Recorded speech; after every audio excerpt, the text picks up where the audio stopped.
നമസ്കാരം. നയതന്ത്ര തലത്തിൽ ഒരു രാജ്യം എങ്ങനെയായിരിക്കണം പെരുമാറേണ്ടത് എന്ന് പാകിസ്ഥാൻ പലപ്പോഴും മറന്നുപോകുന്നുണ്ട്.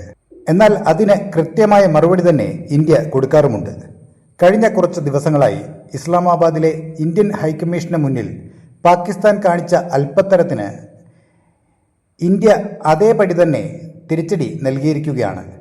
ഡൽഹിയിലെ പാകിസ്ഥാൻ ഹൈക്കമ്മീഷന്റെ മുന്നിൽ അനധികൃതമായി കെട്ടിപ്പൊക്കിയ നിർമ്മിതികൾ ഇന്ത്യയുടെ JCBകൾ തകർത്ത് നിരത്തിയിരിക്കുകയാണ്. എന്താണ് യഥാർത്ഥത്തിൽ സംഭവിച്ചത്? സംഗതി ലളിതമാണ്, പക്ഷേ ഇതിന് പിന്നിലെ രാഷ്ട്രീയം വലുതാണ്. ഇസ്ലാമാബാദിൽ ഇന്ത്യൻ ഹൈക്കമ്മീഷന് മുന്നിലെ സുരക്ഷാ പോസ്റ്റുകളും പാർക്കിംഗ് സൗകര്യങ്ങളും പാകിസ്ഥാൻ ഭരണകൂടം നീക്കം ചെയ്തിരുന്നു. നയതന്ത്ര മര്യാദകളെ കാറ്റിൽ പറത്തിക്കൊണ്ടുള്ള ഒരു പ്രകോപനമായിരുന്നു അത്. എന്നാൽ ഇന്ത്യ മറുപടി നൽകിയത് വാക്കുകൾ കൊണ്ടല്ല, മറിച്ച് പ്രവൃത്തി കൊണ്ടാണ്. ഡൽഹിയിലെ പാകിസ്ഥാൻ ഹൈക്കമ്മീഷന്റെ വിസ സെക്ഷന് മുന്നിൽ വർഷങ്ങളായി അനധികൃതമായി നിലനിന്നിരുന്ന കയ്യേറ്റങ്ങളും നിർമ്മിതികളും പോലീസിന്റെയും അധികൃതരുടെയും സാന്നിധ്യത്തിൽ JCB ഉപയോഗിച്ച് നീക്കം ചെയ്തു. പാകിസ്ഥാന്റെ ആ ചെറിയ പ്രകോപനത്തിനുള്ള ഇന്ത്യയുടെ കൃത്യമായ മറുപടി. ഇവിടെ ശ്രദ്ധിക്കേണ്ട ഒരു കാര്യമുണ്ട്. ഇത് കേവലം ഒരു റോഡ് വീതി കൂട്ടലോ അല്ലെങ്കിൽ ശുചീകരണ പ്രവർത്തനമോ അല്ല, മറിച്ച് ഇന്ത്യ പഴയ ഇന്ത്യ അല്ല എന്ന സന്ദേശം വീണ്ടും അരക്കിട്ടുറപ്പിക്കുന്ന പ്രവർത്തനമാണ്.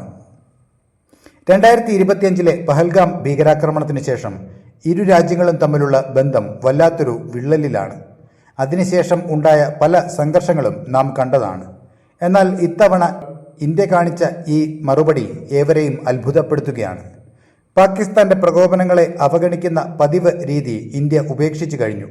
അതിർത്തിയിലെ സൈനിക നടപടികളായാലും നയതന്ത്ര തലത്തിലെ ഇത്തരത്തിലുള്ള കർശന നടപടികളായാലും ഇന്ത്യയുടെ മറുപടി വ്യക്തമാണ്. ഇനി കളി നടക്കില്ല. ഒരു കാലത്ത് പാകിസ്ഥാൻ എന്തെങ്കിലും കാണിച്ചാൽ അതിനെക്കുറിച്ച് ആലോചിച്ച് ചിന്തിച്ചിരുന്ന ഇന്ത്യ ഇന്ന് ആ നിമിഷം തന്നെ പ്രതികരിക്കുകയാണ്.